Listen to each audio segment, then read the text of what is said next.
Hey there guys, Aiden here from Push Square with another hands-on video, this time for Spider-Man Remastered, which is swinging its way onto PC on August 12th. Now this is the latest PlayStation exclusive making the jump from console to PC, following the likes of God of War and Death Stranding. It's the same game available on PS5, so you aren't going to be getting any new content here, but what you are getting is that unrestricted power behind PCs, allowing you to take the Spidey experience to the highest technical level possible.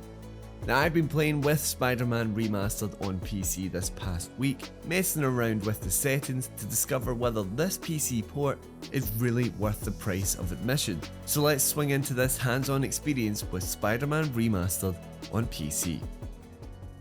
So what you're watching right now is footage captured on my PC, which comes with the following build.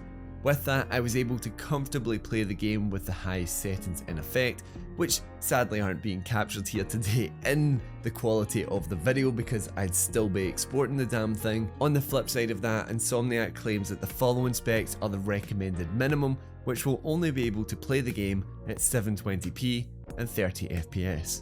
But of course, if you're coming from a console here, you're going to want to get the most out of this PC port. This new release is sporting improved shadows, boosted Nvidia DLSS AI performance and DLAA image quality, ray trace reflections, an uncapped frame rate, and even DualSense support. With everything on the highest settings, the difference between this and the console edition is immediately apparent. This game is a beaut, with lighting and textures being the particular elements that were catching my eye. From the opening hour, which I've actually played a couple of times on console, it was the smaller, inconsequential details that were really elevating the experience at this point. I mean, let's be honest, you really wouldn't need the game to look any better than what it did on console, but here the lighting in characters' eyes, the stitching on Spidey's suit, and even the HDR lighting, they're all soothing you back into its world and story. Capped out, I was maintaining a native 4K resolution with a frame rate of between 90 and 120 frames per second, with the low end typically being hit as I swooped low down into the streets of New York. Putting ray tracing on at high, we were recommended not to use very high with the review build. That frame rate number was lowered to around 70 and 80 FPS, which is still better than the console edition without ray tracing. However, I've always been a frame rate over visual kind of guy, so keeping ray tracing off was the best way to go. I likely could have gone a bit higher in the frame rates, however, I was using the LG C1 OLED TV with G-Sync, which has a capped rate of 120Hz. Sadly, due to the restriction of monitors, I also wasn't able to try out the ultra widescreen support, which I could only imagine would look incredible. But what about the gameplay itself? Well, the swinging is as satisfying as ever, especially with that higher frame rate. I also really enjoyed expanding the field of view, which I just felt made the swinging feel so much faster. As a born and bred console player, it was a little weird playing with the mouse and keyboard, but that's where the DualSense support came in handy. This definitely smoothed out the experience a bit, getting rid of that screen jitter that comes with mouse controls, making the whole thing a bit more cinematic. But that's just a personal preference. Haptic feedback never quite felt as tuned in as it does with PS5, but even including some level of controller vibration made all the difference to immersion.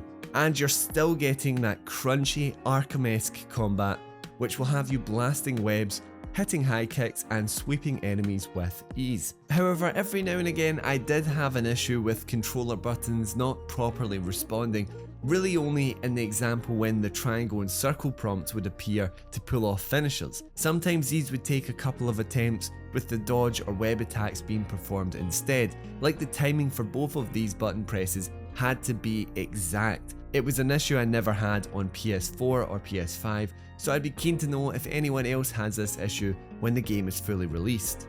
As mentioned, when we move into cutscenes, these just look fantastic, and I couldn't wait to get into some of the more iconic moments in its story.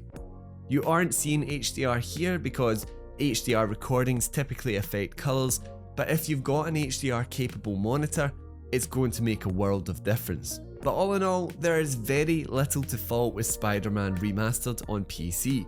It's just an example of buying one of the best PlayStation exclusives in the best form it comes in. If you're coming from PS5 for a PC replay, it is better, but it might not be worth picking up immediately at the £40 to £50 that it retails for. If you've either played it on PS4 or haven't played it at all, however, then this is a must buy. I really have no issue in saying that I think the story in this game is better than any of the movies we've seen, with the best rendition of Peter Parker to boot.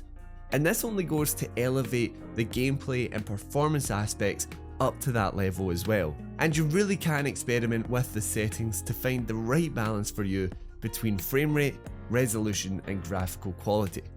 Additionally, any Steam Deck users out there will also be able to play the game on the go. So if playing Spider-Man on the train, on the toilet or the bed isn't a great selling point, then I don't know what is.